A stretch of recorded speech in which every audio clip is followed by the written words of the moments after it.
خیر وبک نستعین رب اشرح لی صدری ویسر لی امری واحلل عقدۃ من لسانی یفقهوا قولی رب زدنی علما وارزقنی فہما اعوذ باللہ من الشیطان الرجیم بسم اللہ الرحمن الرحیم وَإِن كُنتُمْ فِي رَيْبٍ مِّمَّا نَزَّلْنَا عَلَىٰ عَبْدِنَا فَأْتُوا بِسُورَةٍ مِّن مِّثْلِهِ وَادْعُوا شُهَدَاءَكُم مِّن دُونِ اللَّهِ إِن كُنتُمْ صَادِقِينَ۔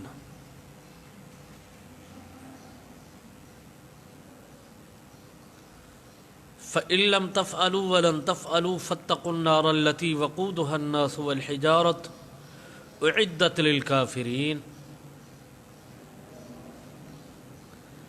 اللہ رب العزت فرماتا ہے وَإِن كُنتُمْ فِي رَيْبٍ مِّمَّا نَزَّلْنَا عَلَىٰ عَبْدِنَا، اور اگر تم ہو شک میں اس کلام کے متعلق جو نازل کیا ہم نے اپنے بندے پر، فَأْتُوا بِسُورَةٍ مِّن مِّثْلِهِ، پس لے آؤ کوئی بھی ایک صورت اس جیسی، یعنی جس طرح قرآن مجید میں صورتیں موجود ہیں اس جیسی کوئی بھی صورت چھوٹی سی ہی لے آئیں۔ وَادْعُوا شُهَدَاءَكُم مِّن دُونِ اللَّهِ، اور پکارو اپنے مددگاروں کو اللہ کے سوا، ان کنتم صادقین، اگر تم سچے ہو تو۔ اللہ رب العزت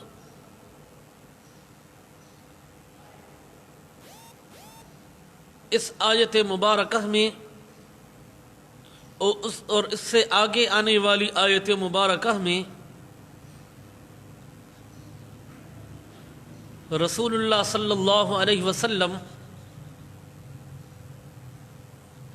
کی حقانیت پر دلیل پیش فرما رہے ہیں۔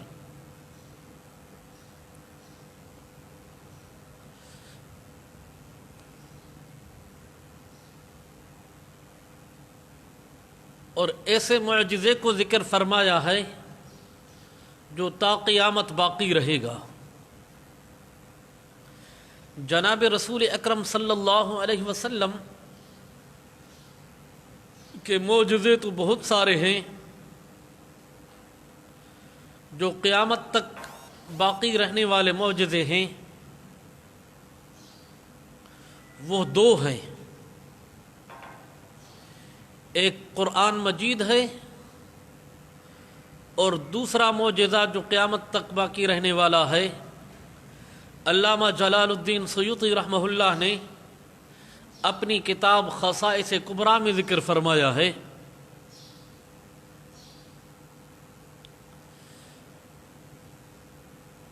حضرت ابو سعید خدری رضی اللہ تعالی عنہ نے رسول اکرم صلی اللہ علیہ وسلم سے سوال کیا کہ اے اللہ کے رسول، یہ جمرات کی رمی کے وقت اتنی کنکریاں پھینکی گئی ہیں، ہوتا تو یہ کہ یہاں پر ایک بڑا ٹیلہ بن جاتا، لیکن یہ کنکریاں کہاں چلی گئیں؟ رسول اللہ صلی اللہ علیہ وسلم نے فرمایا کہ اللہ رب العزت نے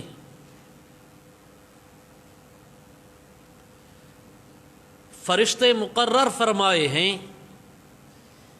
کہ جمرات کے پاس جو کنکریاں پھینکی جائیں ان کو وہاں سے اٹھا کر چلے جاتی ہیں۔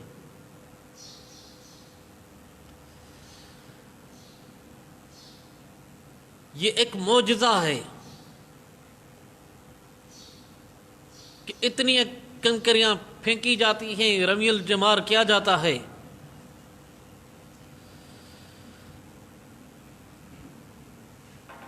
اتنی کنکریاں پھینکنے کے باوجود وہاں پر کنکریاں باقی نہیں رہتی، اور رسول اللہ صلی اللہ علیہ وسلم کا یہ فرمان کہ جس بندے کا حج قبول ہو جاتا ہے ان کی کنکریاں فرشتے اٹھا کر لے جاتے ہیں. تو سال بسال لاکھوں کے تعداد میں حجاج کرام رمی الجمار کرتے ہیں.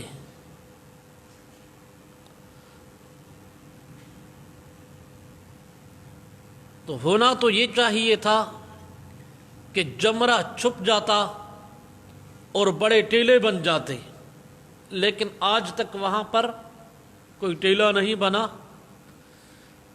اور جمرہ اولا ہو، وسطیٰ ہو، عقبہ ہو، ان میں سے کوئی بھی چھپ نہیں گیا. وہاں پر کنکریاں پتھریاں وہاں پر جمع نہیں پڑی ہیں، اور وہاں سے کوئی اٹھاتا بھی نہیں. ایک مرتبہ کنکری جو ماری گئی، پھینکی گئی، وہ دوبارہ اٹھائی بھی نہیں جاتی. مستعمل کنکری جو ہو دوبارہ اس کو استعمال نہیں کیا جاتا. تو یہ رسول اللہ صلی اللہ علیہ وسلم کی حقانیت اور رسول اللہ صلی اللہ علیہ وسلم کے معجزوں میں سے ایک معجزہ ہے جو تو تا قیامت باقی رہے گا. اور اسی طرح دوسرا معجزہ جو قرآن مجید ہے. قرآن مجید بھی تحدی ہے، چیلنج ہے. یہ چیلنج قیامت تک باقی رہنے والی ہے.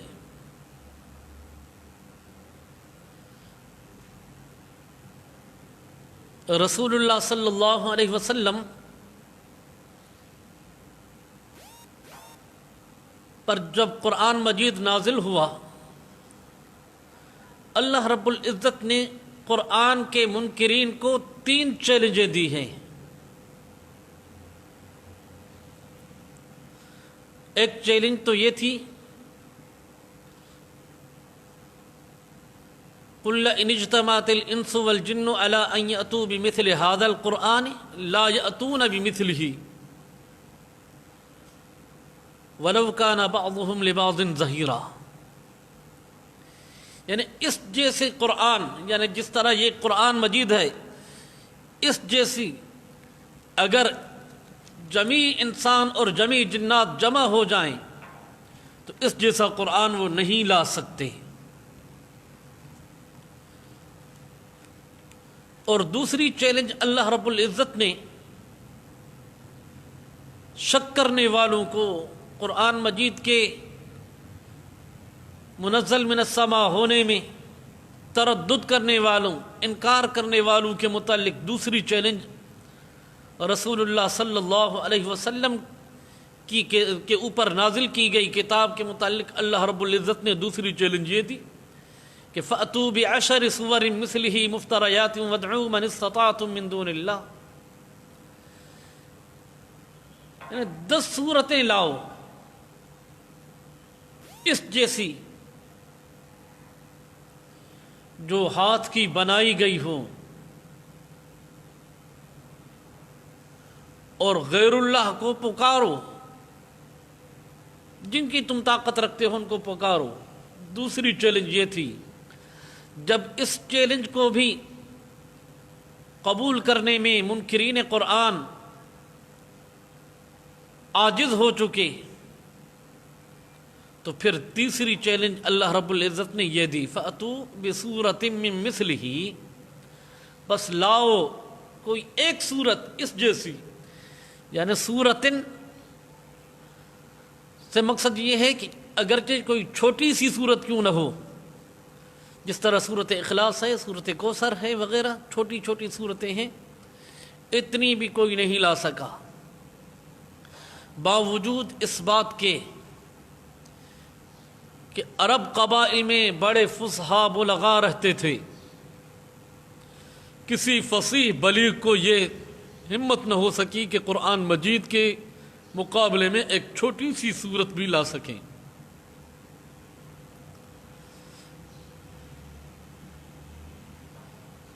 جناب رسول اکرم صلی اللہ علیہ وسلم کی نبوت اور رسالت کا قرآن مجید معجزہ اس طرح سے ہے کہ رسول اللہ صلی اللہ علیہ وسلم کسی مدرسے میں، کسی جامعہ میں، کسی اسکول اور یونیورسٹی میں علم حاصل کرنے نہیں گئے، ثابت ہی نہیں۔ جب کسی مدرسے میں، کسی اسکول میں، کسی جامعہ یا کسی کالج اور یونیورسٹی میں رسول اللہ صلی اللہ علیہ وسلم نے علم حاصل نہیں کیا تو اتنی فصیح اور بلیغ کلام کہاں سیکھے؟ معلوم ہوا کہ یہ اللہ رب العزت کی کتاب ہے۔ جناب رسول اکرم صلی اللہ علیہ وسلم کے متعلق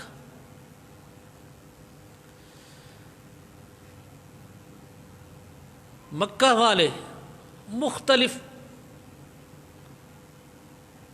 طریقے اپناتے رہے کہ رسول اللہ صلی اللہ علیہ وسلم کی حقانیت کو چھپایا جائے، طرح طرح کی باتیں کرنے لگے۔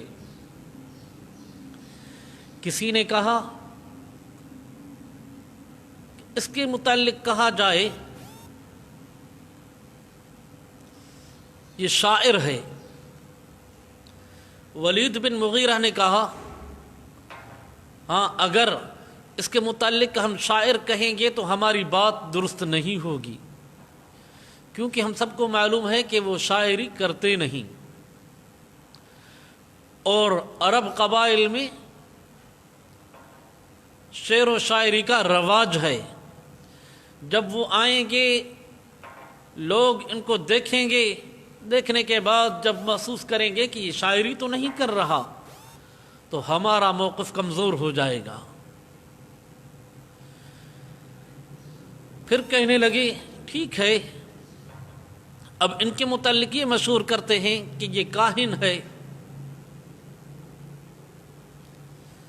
پھر آپس میں اس پر مشاورت ہوئی، لیکن ولید بن مغیرہ نے پھر بھی اعتراض وارد کیا۔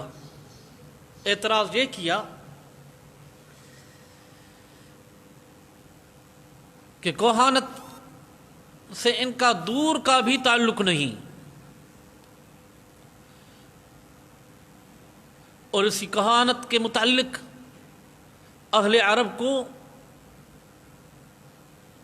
تعلیم ہے، وہ جانتے ہیں کہ یہ چیز کہانت ہے یا نہیں، یہ کاہن ہے یا نہیں۔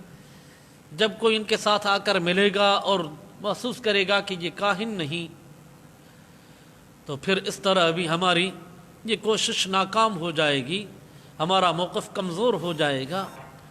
مختلف باتیں کرتے رہے۔ پھر آخر کار سب نے ولید بن مغیرہ سے کہا کہ آپ بتاؤ ہمارے پاس کیا دلیل ہے، کس چیز کو دلیل بنائیں تاکہ لوگ اس سے دور ہو جائیں، اس کی حقانیت کو چھپایا جائے۔ تو پھر ولید بن مغیرہ نے کہا ٹھیک ہے، بس ایسے ہی کہتے ہیں کہ یہ ساحر ہے اور یہ زوجین میں تفریق کا علم رکھتا ہے، وغیرہ وغیرہ اس قسم کی باتیں ہم مشہور کر دیتے ہیں۔ لیکن کہا کہ اس کے متعلق بھی ہمارے پاس کوئی دلیل موجود نہیں، لیکن لوگوں کا جم گھٹا اس سے کم کرنے کے لیے، لوگوں کو دور کرنے کے لیے یہ چیز ہمارے لیے کسی حد تک کام آ جائے گی۔ تو مقصد یہ ہے کہ رسول اللہ صلی اللہ علیہ وسلم کی حقانیت اور قرآن مجید کہ اللہ کی کتاب ہونے، اللہ کے کلام ہونے کے متعلق جو قوی دلیل ہے رسول اللہ صلی اللہ علیہ وسلم کی حقانیت کی اور رسول اللہ صلی اللہ علیہ وسلم کا معجزہ ہے، اس کو چھٹلانے کے لیے انہوں نے یہ بھی کوشش کی لیکن اس میں ناکام رہے۔ علامہ جلال الدین سیوطی رحمہ اللہ نے اپنی کتاب خصائص کبریٰ میں ذکر کیا ہے، اور بیہقی کی روایت ہے، اس روایت میں اس طرح کے الفاظ ہیں کہ ایک دن رات کے وقت رسول اللہ صلی اللہ علیہ وسلم کا قرآن سننے کے لیے ابو جہل چھپ کر کس جگہ بیٹھ گیا، اور اسی طرح سے ابو سفیان بھی نکل آیا، وہ بھی چھپ کر سن رہا تھا۔ اخنس بن شریق وہ بھی نکل آیا، وہ بھی قرآن مجید کو سن رہا تھا۔ قرآن مجید کی حلاوت اور لذت میں اتنے متوغل ہو گئے کہ پوری رات گزر گئی۔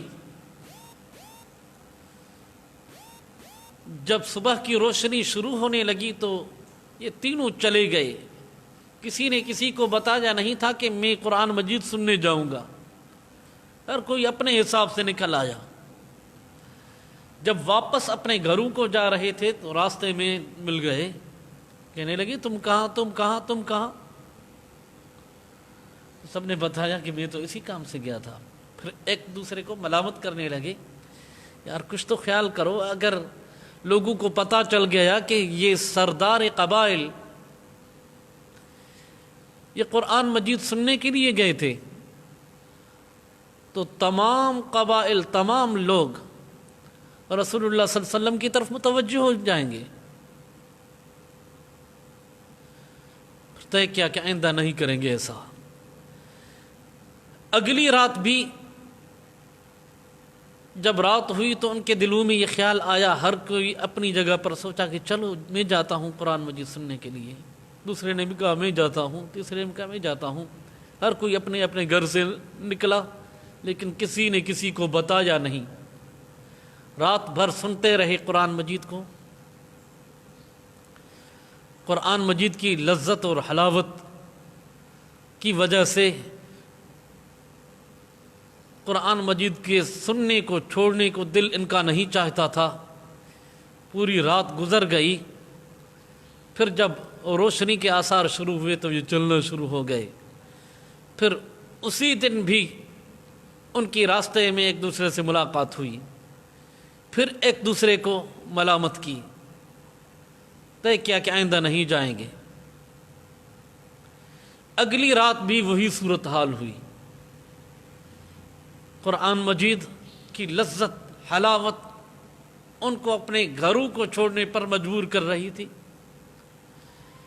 تینوں بغیر بتائے ایک دوسرے کو پھر چلے گئے سننے کے لیے۔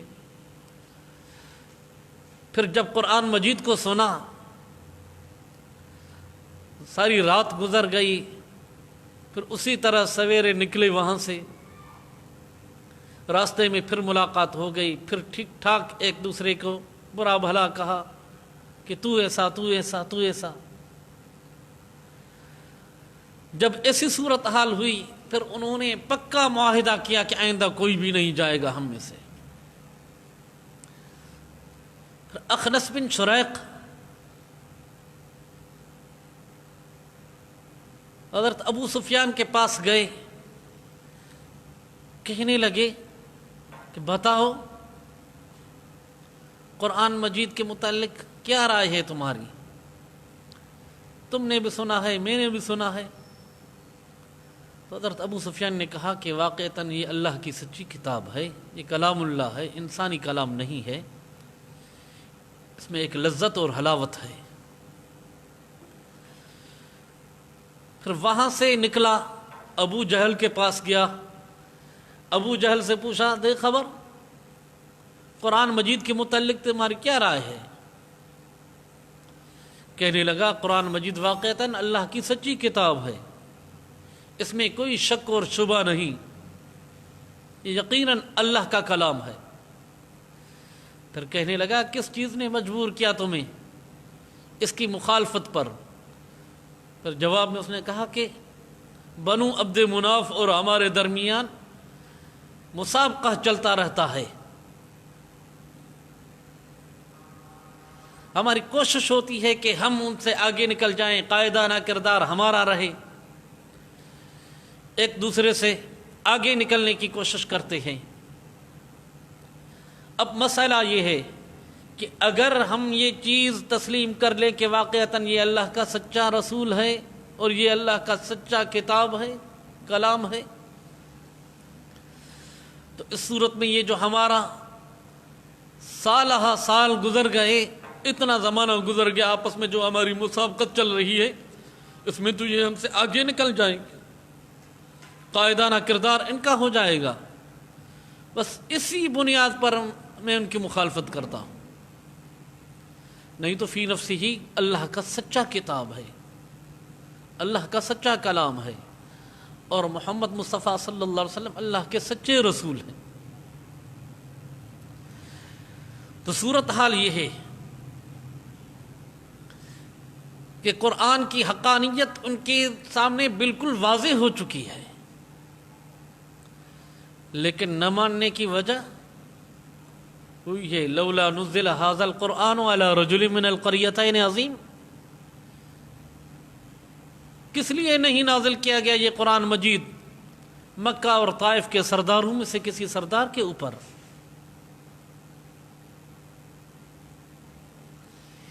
یہ چیز ان کے لیے مخالفت کا سبب بنی۔ تو اللہ رب العزت فرماتا ہے فَإِن لَّمْ تَفْعَلُوا وَلَن تَفْعَلُوا، پس اگر تم نہیں کر سکتے، یعنی اس جیسی ایک چھوٹی صورت بھی نہیں بنا سکتے اور ہرگز نہیں بنا سکتے، اللہ رب العزت نے اوپر سے چیلنج بھی دے دی کہ یہ کام ہرگز نہیں کر سکو گے، یعنی تا قیامت یہ کام تم سے نہیں ہو سکے گا۔ پس فرمایا فاتقوا النار التي وقودها الناس والحجارۃ، پس ڈرو اس آگ سے جس کا ایندھن انسان اور پتھر ہیں، یعنی جس طرح آگ کو جلانے کے لیے لکڑیاں ڈالی جاتی ہیں، کوئی پیٹرول، کوئی مٹی کا تیل وغیرہ ڈالا جاتا ہے تاکہ آگ اور زیادہ جوش میں آئے، بڑی ہو جائے، لیکن یہ جہنم کی آگ وہ ہے کہ جس کے گرم کرنے کے لیے، جس کو بڑھانے کے لیے انسان اور پتھر ڈالے جائیں گے۔ اللہ اپنی پناہ میں رکھے۔ فرمایا اعدت للکافرین، جو آگ تیار کی گئی ہے کفار کے لیے، کافروں کے لیے۔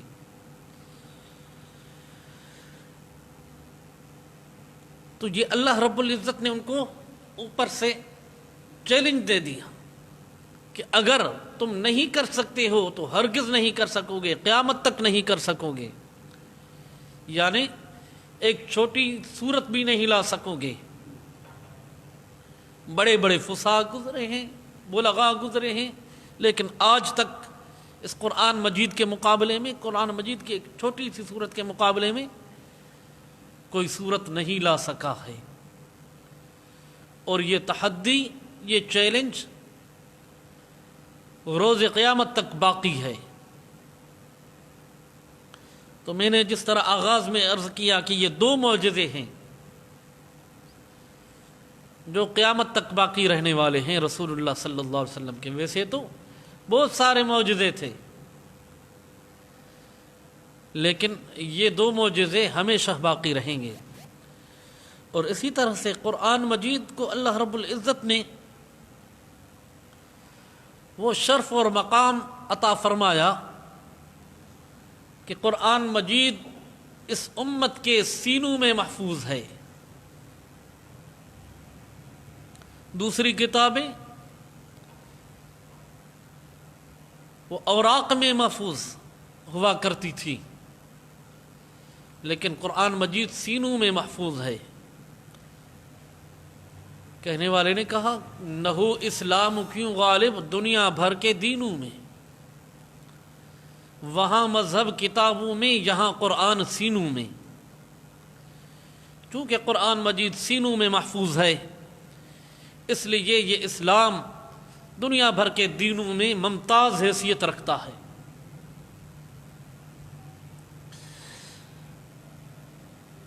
تو یہ دو آیات مبارکہ، اس میں رسول اللہ صلی اللہ علیہ وسلم کے معجزے قرآن مجید، اللہ کے کلام کی حقانیت کو اللہ رب العزت نے ذکر فرمایا، اور چیلنج دی، پھر چیلنج کو تا قیامت باقی رکھا، فَإِن لَّمْ تَفْعَلُوا وَلَن تَفْعَلُوا، ہرگز نہیں کر سکو گے. یعنی یہ چیلنج صرف اس وقت تک نہیں تھی جب جناب رسول اکرم صلی اللہ علیہ وسلم پر وحی مبارک نازل ہو رہی تھی، یا جب تک جناب رسول اکرم صلی اللہ علیہ وسلم اس دنیا میں موجود تھے، اس وقت تک نہیں، بلکہ ہمیشہ ہمیشہ کے لیے قیامت تک یہ چیلنج باقی ہے.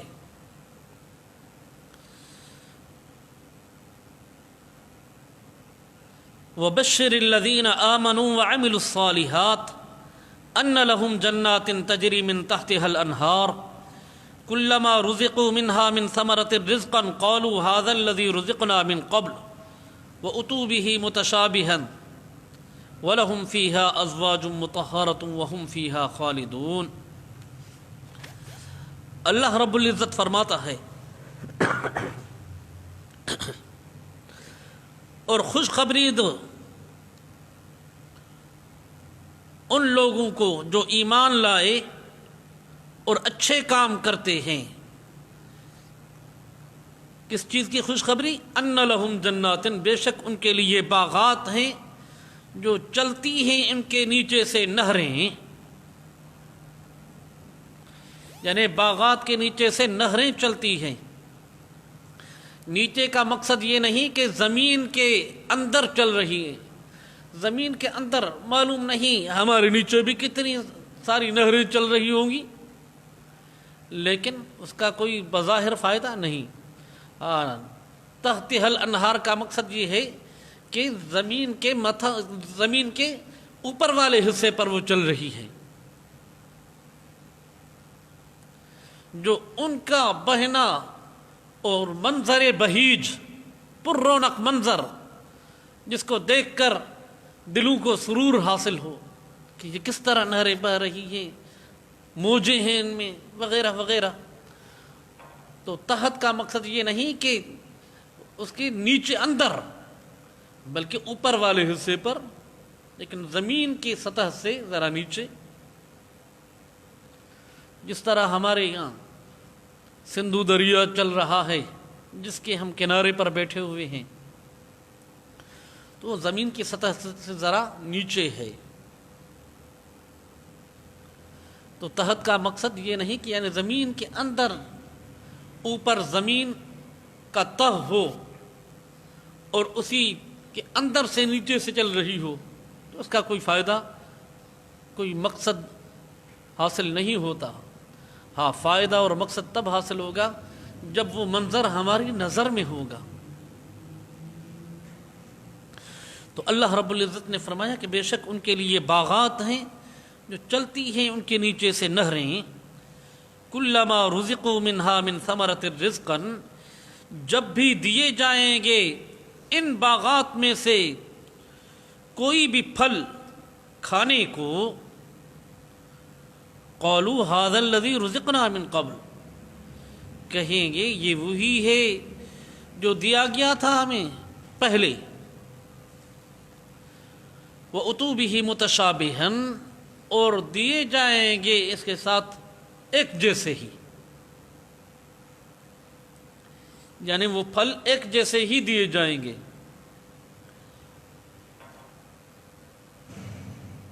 اب مسئلہ یہ ہے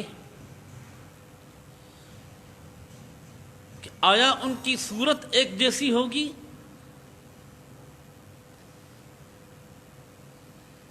یا ذائقہ ایک جیسا ہوگا؟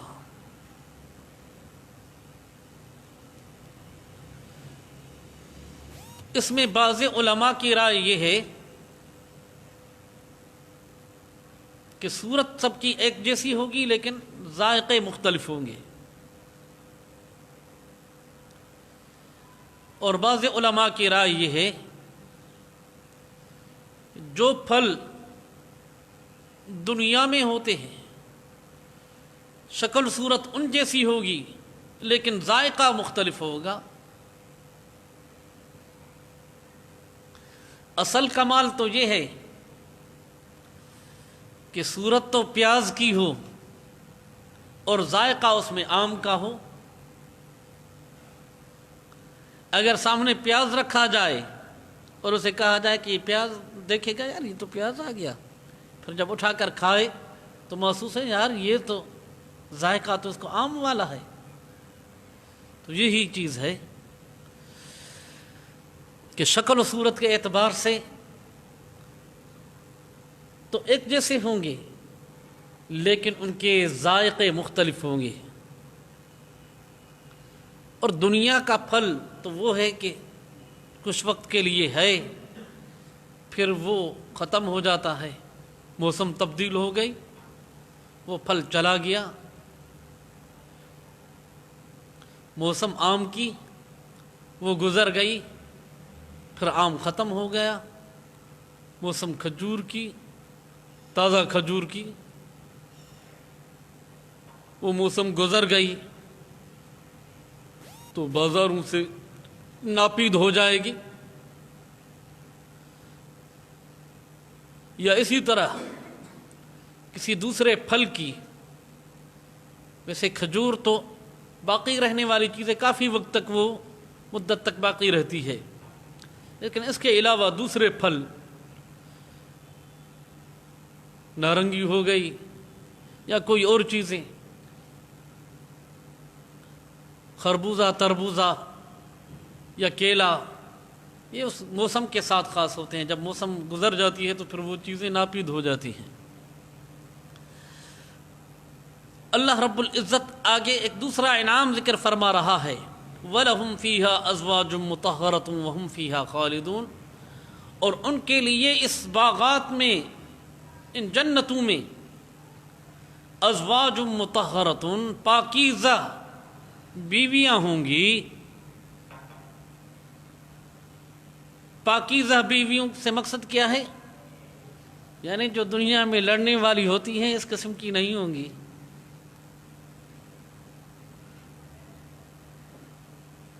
تو آج کل یہ چل رہا ہے، میسج آتے ہیں کہ کراچی کا احوال لاک ڈاؤن کی وجہ سے چوری صفر، قتل صفر، اور کوئی جرائم میں سے جرم صفر، اور میاں بیوی کی لڑائی 4533 کیس آئے۔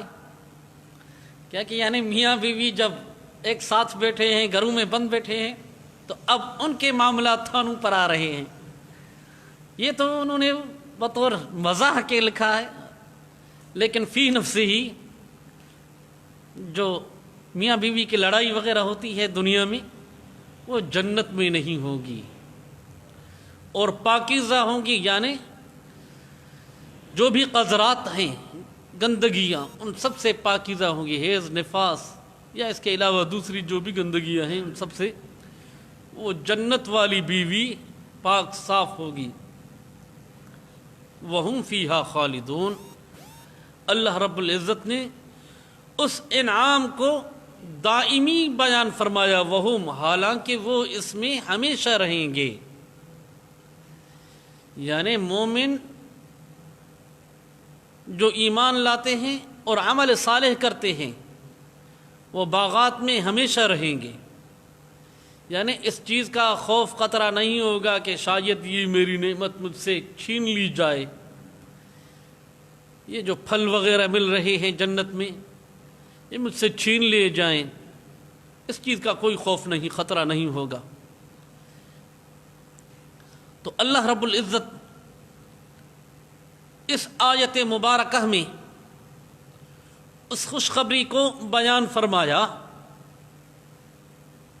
کہ جو راہ ہدایت کو اپناتا ہے، صراط مستقیم کو اپناتا ہے، تو صراط مستقیم اپنانے کے بدلے میں اللہ رب العزت کی طرف سے انعامات، ان لہم جنات تجری من تحتها الانہار، اور اسی طرح سے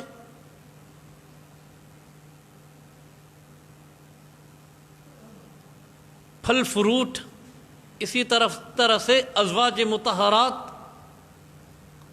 اور یہ انعامات دائمی، عارضی نہیں۔ جنت کا منظر بہیج پر رونق منظر، جہاں کسی قسم کی کوئی بھی پریشانی وغیرہ نہ ہو، ہر وقت خوش ہی خوش گزارے انسان. تو یہ دنیا دار العمل ہے، دار الجزا نہیں. دار الجزا آخرت والا دار ہے.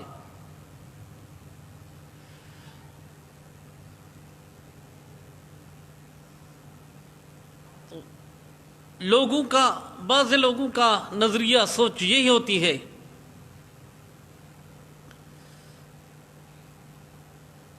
کہ میں نے عبادت کی، میں نے اللہ کے قرآن کی تلاوت کی، میں نے نمازیں پڑھی، روزے رکھے، لیکن میری کیفیت، میرا معاش تنگ ہے. یہ ان لوگوں کا نظریہ ہوتا ہے جو دنیا کو دار الجزا سمجھتے ہیں. دنیا دار الجزا نہیں، دار العمل ہے.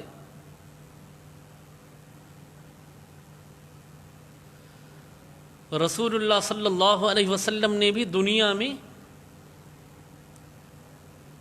مسکینی کو طلب کیا تھا. اللہم احیینی مسکینا وَأَمِتْنِي مِسْكِينًا وَاحْشُرْنِي فِي زُمْرَةِ الْمَسَاكِينِ او کما قال الرسول صلی اللہ علیہ وسلم. یہ دنیا کی دولت عارضی ہے. اللہ تبارک و تعالی اگر عطا فرماتا ہے تو اس کا شکر ادا کریں، اور اس کا شکر یہ ہے کہ جو اللہ رب العزت نے اس مال میں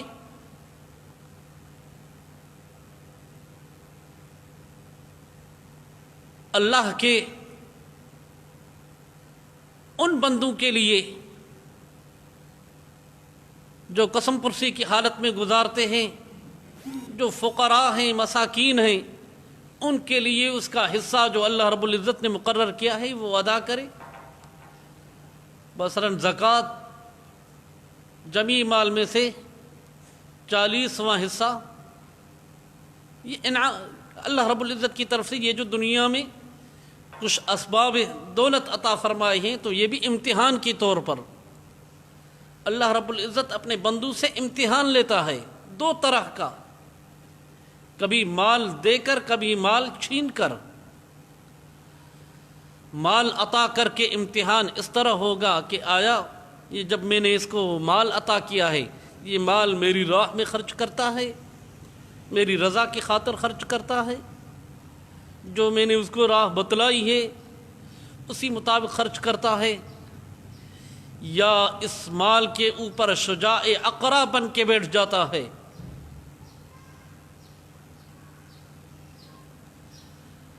اگر اللہ رب العزت کے بتلائے ہوئے طریقے کے مطابق اس مال کو صرف کرتا ہے، خرچ کرتا ہے، تو وہ انسان اس امتحان میں کامیاب ہے.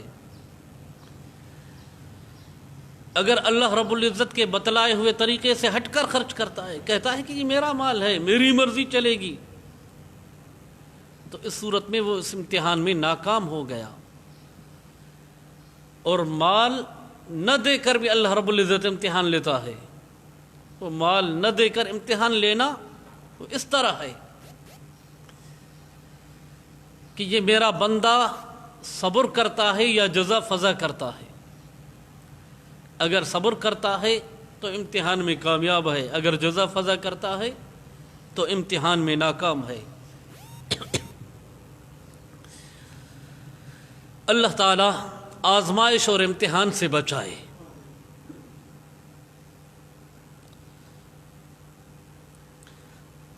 اللہ تعالیٰ سے عافیت طلب کیا کرو، اللہ تعالیٰ سے امتحان طلب نہیں کیا کرو. رسول اللہ صلی اللہ علیہ وسلم نے فرمایا سل اللہ العافیت ولا تسأل الفتنۃ. اللہ تعالیٰ سے عافیت طلب کریں، اللہ تعالیٰ سے امتحان طلب نہ کریں. جب عافیت طلب کی جائے گی تو اللہ تعالیٰ امتحانات سے بچائے گا. اگر امتحان طلب کیا گیا تو پھر اس پر ثابت قدم رہنا ذرا مشکل نہ ہو جائے. شاید امتحان میں ناکام نہ ہو جائیں.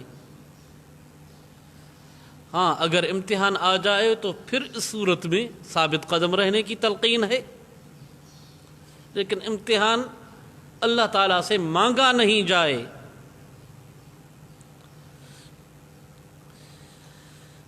آگے اللہ رب العزت فرماتا ہے ان اللہ لا یستحیی ان یضرب مثلا ما بعوضۃ فما فوقها فاما الذین آمنوا فیعلمون انه الحق من ربهم واما الذین کفروا فیقولون ماذا اراد اللہ بهذا مثلا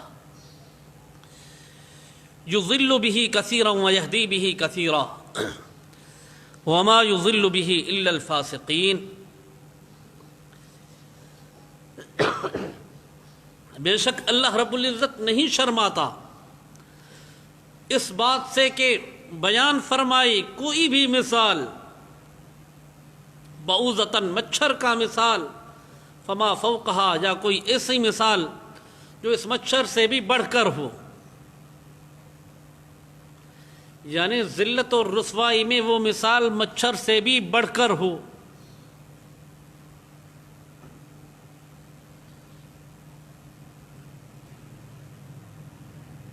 فَأَمَّا الَّذِينَ آمَنُوا فَيَعْلَمُونَ أَنَّهُ الْحَقُّ مِن رَبِّهِمْ، پس وہ لوگ جو ایمان لاتے ہیں پس وہ جانتے ہیں کہ بے شک یہ حق ہے ان کے رب کی طرف سے. وَأَمَّا الَّذِينَ كَفَرُوا فَيَقُولُونَ مَاذَا أَرَادَ اللَّهُ بِهَذَا مَثَلًا، پس اور وہ شخص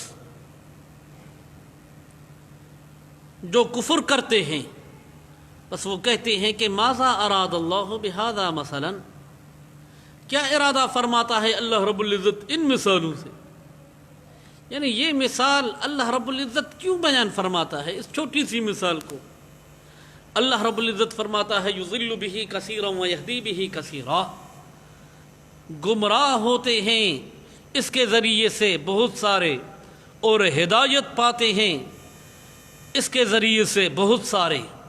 وما یضل به الا الفاسقین، اور نہیں گمراہ ہوتے اس کے ذریعے سے مگر فاسق ہی. اللہ رب العزت نے چونکہ قرآن مجید میں مکھی کا مثال دیا معبودان باطلہ کے عاجز ہونے کے متعلق، مکھی کا مثال دیا، عنکبوت کا مثال دیا،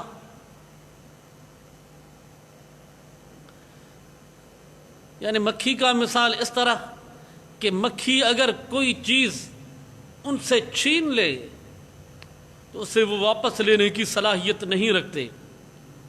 وَإِن يَسْلُبُهُمُ الذُّبَابُ شَيْئًا لَا يَسْتَنقِذُوهُ مِنْهُ، اگر ان سے مکھی کوئی چیز سلب کر لے اس سے وہ چھین نہیں سکتے، نکال نہیں سکتے، ان کے منہ سے ان کے پیٹ سے وہ چیز جو مکھی نے سلب کی ہے وہ نکال نہیں سکتے. فرمایا ضعف الطالب والمطلوب، طالب مطلوب دونوں کمزور ہیں، یعنی جن سے مدد طلب کی گئی ہے وہ بھی کمزور، جو طلب کرنے والا ہے وہ بھی کمزور، معبودان باطلہ بھی کمزور، معبودان باطلہ سے مدد لینے والے بھی کمزور ہیں. تو مکھی کا مثال، مچھر کا مثال. تو اللہ رب العزت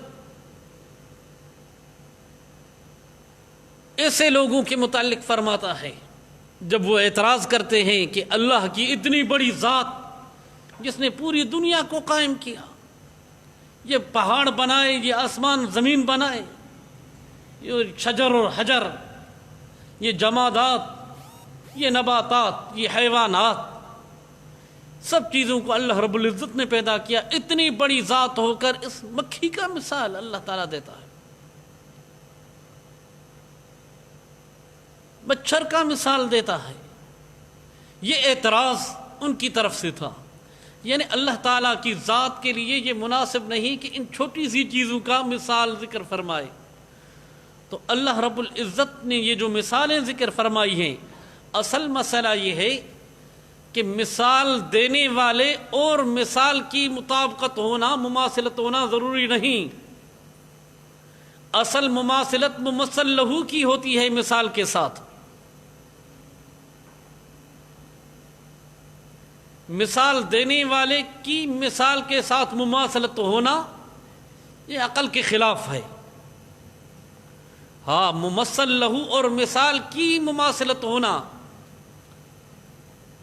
اگر مماثلت پائی جاتی ہے تو ٹھیک ہے، اگر مماثلت نہیں پائی جاتی تو پھر اس صورت میں کہا جائے گا کہ یہ تو مثال یہاں پر مناسب نہیں تھی۔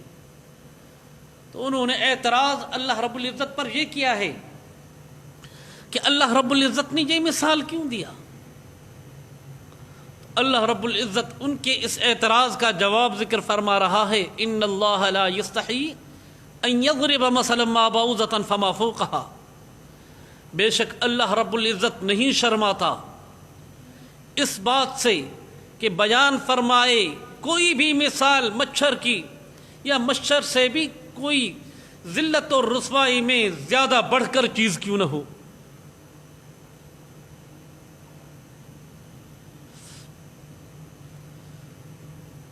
ان مثالوں کے ذریعے سے اللہ رب العزت ہدایت عطا فرماتا ہے بہت سے لوگوں کو اور گمراہ کرتا ہے بہت سے لوگوں کو، اور گمراہ ان مثالوں سے صرف فاسق ہوتے ہیں، صالح انسان نہیں ہوتے۔ یعنی جو فاسق ہوگا وہ گمراہ ہوگا، جن میں مادہ فسق پایا جائے گا وہ گمراہ ہوگا۔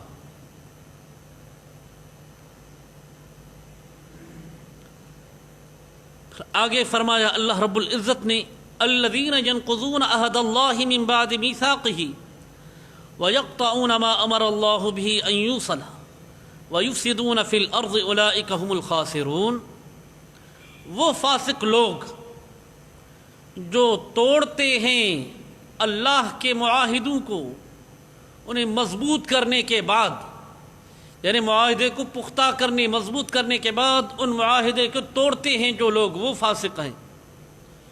وَيَقْطَعُونَ مَا أَمَرَ اللَّهُ بِهِ أَن يُوصَلَ، اور قطع کرتے ہیں ان معاملات کو جن کا اللہ رب العزت نے حکم فرمایا ہے کہ ان کو جوڑا جائے۔ وَيُفْسِدُونَ فِي الْأَرْضِ، اور زمین میں فساد پھیلاتے ہیں۔ فرمایا اولئک هم الخاسرون، یہی خسارے والے ہیں۔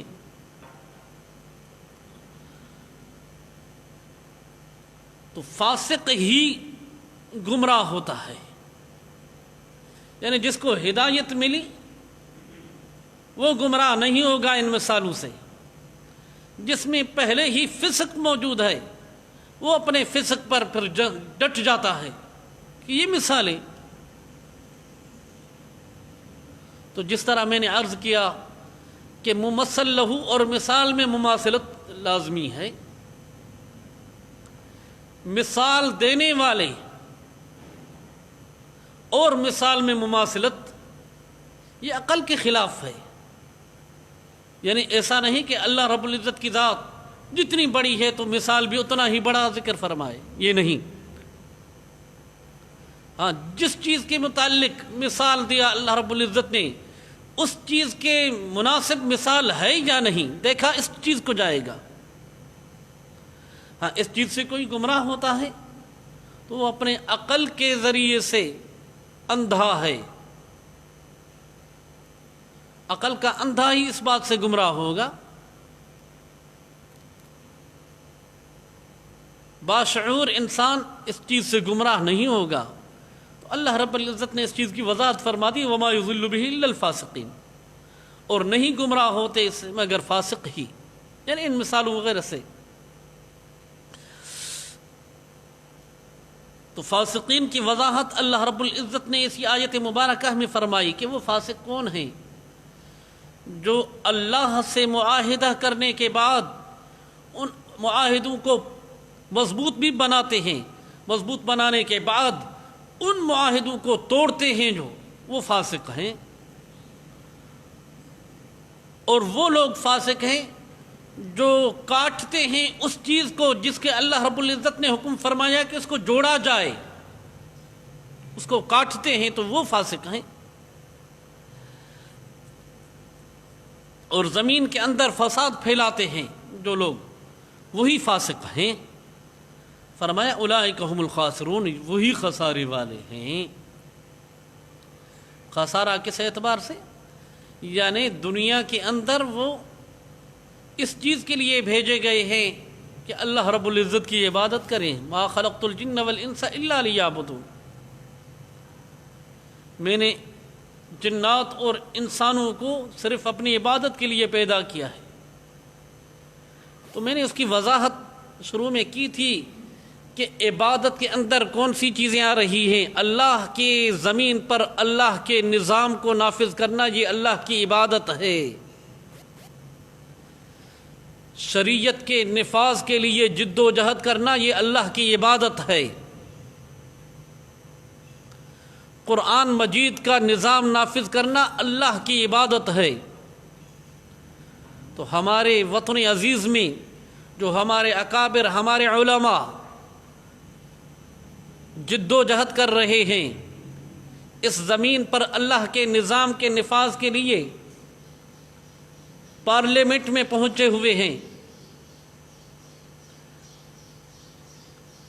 وہ اللہ کی عبادت میں مصروف ہیں، کیونکہ ان کا مقصد اللہ کے نظام کا نفاذ ہے. ان کا مطمع نظر یہ کرسی نہیں. اگر آج کے حکمران اسلام کے ساتھ واقعتاً خالص اور سچے ہوں تو اس صورت میں ہم اپنے گھروں میں بیٹھ جائیں، ہم مساجد مدارس کو آباد کریں بیٹھ کر. ہم سمجھتے ہیں کہ حکمران اسلامی نظام کے نفاذ میں سچے نہیں. دعویٰ تو مدینہ کی ریاست کی ہے لیکن عمل مدینہ کی ریاست کے خلاف ہے. اسی وجہ سے علماء میدان میں ہیں. تو یہ اسلامی نظام کے نفاذ کے لیے یہ جو سیاست ہے یہ سیاست دین ہے، دین کے خلاف نہیں ہے، عبادت ہے. عبادت سے باہر کوئی چیز یہ نہیں ہے.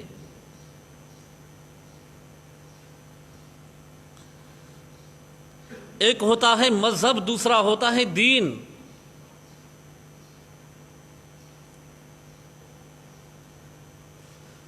دین کا دائرہ کار وسیع ہے.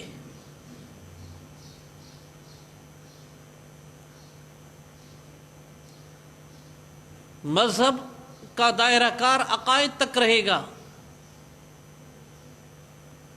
عبادات تک رہے گا. دین کا دائرہ کار وسیع ہے، اس میں حکومت اور عدالت بھی آتی ہے اور اسی میں عبادات اور عقائد بھی آتے ہیں.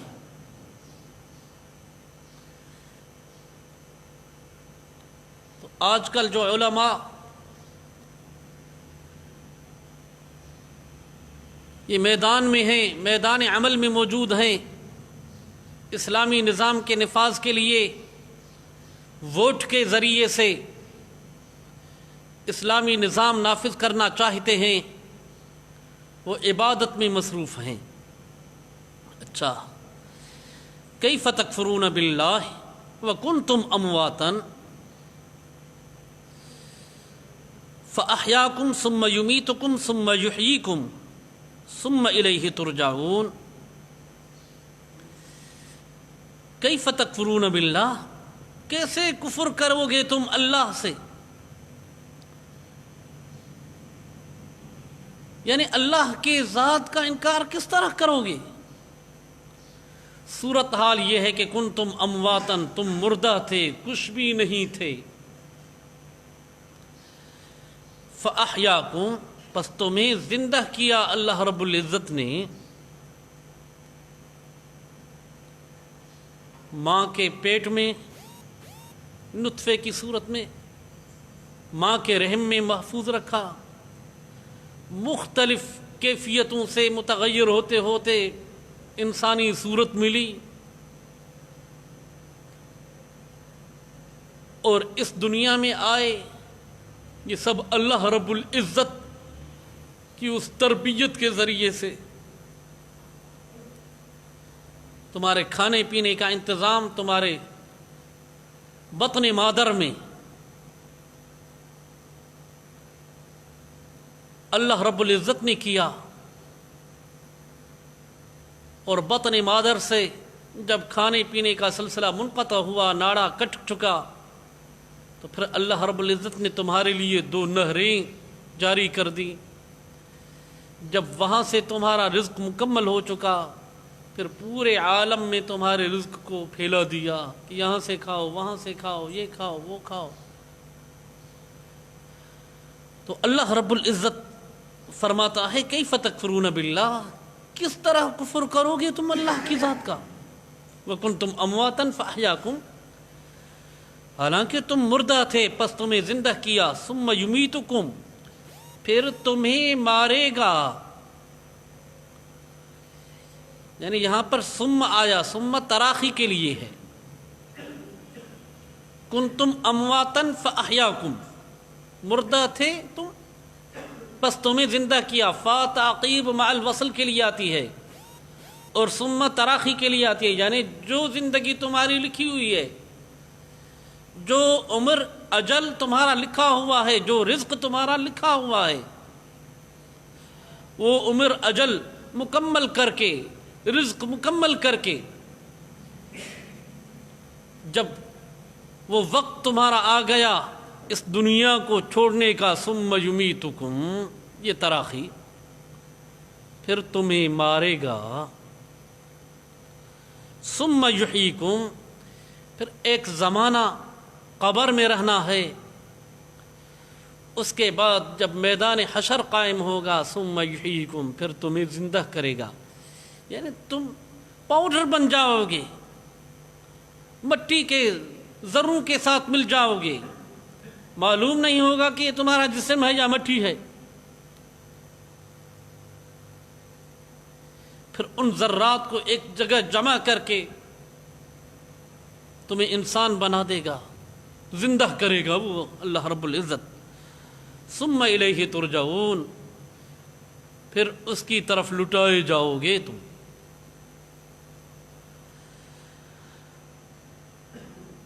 تو اس رب کا کیسے انکار کیا جا سکتا ہے جو رب ہمارے ہر عمل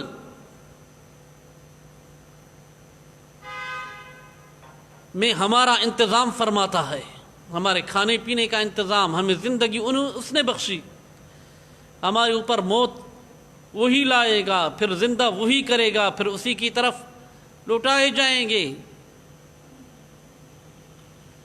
تو یہ تمام مراحل اللہ رب العزت کے ساتھ ہمارے متصل ہیں، جڑے ہوئے ہیں، تو اس اللہ کا کس طرح انکار کیا جا سکتا ہے؟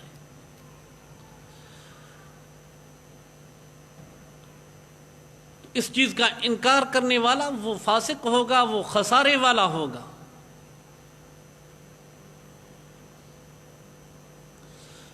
هو الذي خلق لكم ما في الأرض جميعا ثم استوى إلى السماء فسواهن 7 سماوات وهو بكل شيء عليم، وہ ذات پاک جس نے پیدا فرمایا تمہارے لیے ما فی الارض، وہ کچھ جو زمین میں ہے، جمیعا، سب کا سب، سارا کچھ اللہ رب العزت نے انسان کے لیے پیدا کیا ہے، زباں منہ میں ثناء کبریا کے واسطے، اور دل دیا حب حبیب کبریا کے واسطے۔ خلد تو گھر ہے غلامان رسول اللہ کا، اور جہنم دشمنان مصطفیٰ کے واسطے۔ کھیتیاں سرسبز ہیں تیری غذا کے واسطے، جانور پیدا کیے تیری بقا کے واسطے۔ چاند سورج اور ستارے ہیں ضیا کے واسطے، یہ سب جہاں تیرے لیے اور تو خدا کے واسطے۔ سر خدا کے واسطے، دل مصطفیٰ کے واسطے۔ دل کے اندر محمد مصطفیٰ صلی اللہ علیہ وسلم کی محبت ہو، اور سجدہ صرف اللہ رب العزت کا، غیر اللہ کا سجدہ نہیں۔ تو اللہ رب العزت فرماتا ہے هو الذی خلق لکم، وہ ذات جس نے پیدا فرمایا تمہارے لیے ما فی الارض، وہ کچھ جو زمین میں ہے، جمیعاً سارا کچھ، ثم استوى الى السماء فسواهن سبع سماوات، پس قصد فرمایا آسمان کی طرف، فسواهن، پس برابر کیا ان کو 7 آسمان، وَهُوَ بِكُلِّ شَيْءٍ عَلِيمٌ، اور وہ ہر چیز کو جاننے والا ہے۔ یعنی اللہ رب العزت نے ما فی الارض، جو بھی کچھ ہے، اس کو انسانوں کے لیے پیدا فرمایا ہے، انسان کے نفع کے لیے، حتیٰ کہ موذی جانور بھی انسان کے نفع کے لیے پیدا کیے گئے ہیں۔ یہ سانپ، یہ بچھو،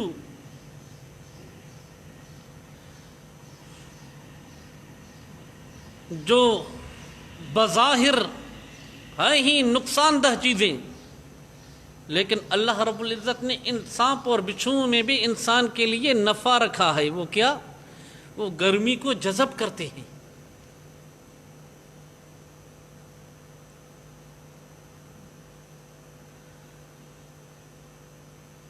تمام حیوانات، ما فی الارض جمیعاً، جو بھی کچھ ہے، اللہ رب العزت فرماتا ہے خلق لکم، لام نفع کے لیے ہے، تمہارے لیے نفع بخش بنا کر پیدا فرمایا۔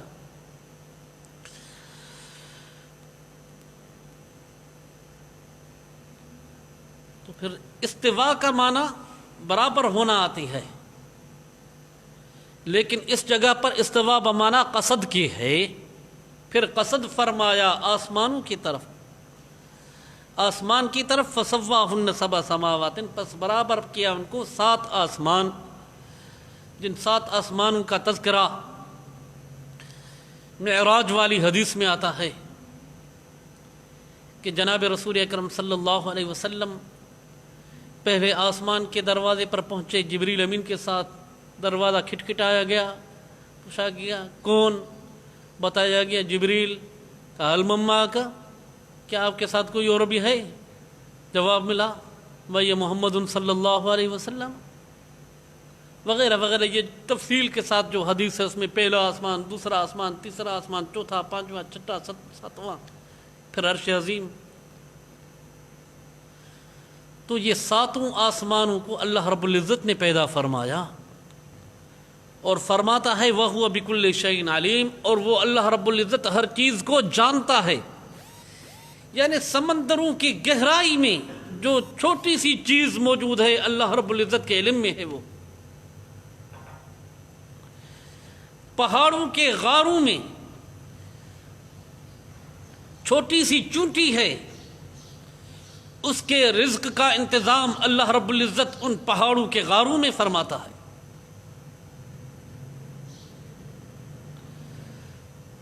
صحراؤں میں بسنے والی مخلوق،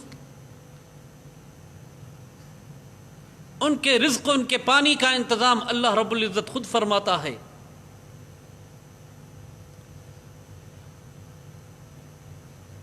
کچھ لوگوں کے لیے نہری نظام ہے، اور وہ نہری نظام بھی اس بارش کے ذریعے سے چلتا ہے۔